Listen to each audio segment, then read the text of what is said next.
decorating tip that we're talking about now is the icing tip, and it is a very large tip. It's called number 789. It has some serrated edges on one side and flat on the other. A lot of people really love to use this particular tip because it makes cake icing easier. Now, this looks a little intimidating. I've got a featherweight bag. It's a number 6, it's a 16, and what we're going to do is we're just going to go around, and I've got it a little bit at an angle, and we're going to squeeze out icing as we go. I'm going to start at a little bit different area so I don't have that much of a glob.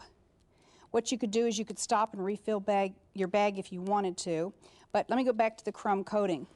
With the crumb coating, you're using buttercream icing, and you're putting just a little bit of a seal on your cake so that the crumbs don't come out in your icing that you're actually finishing off with. And that's the secret to not having a whole lot of icing crumbs.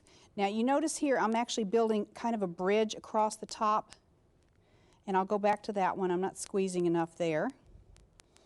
And that's the nice thing about this. You could refill your bag so you wouldn't have to have so much icing in there. You can just go back and reapply it. And then we're going to come across here on the top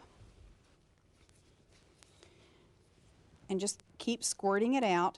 A turntable is an absolute must with this. Now you say, well, I've got a lot of icing there, but you're actually going to pull some off. Then you're going to take your angled spatula, and you're going to actually pull toward the best thing is to pull toward the front. And just keep smoothing it toward the front, make it nice and easy. You don't want to go take a phone call now because you want to be able to actually keep it moving. And to smooth it out, you can use your turntable.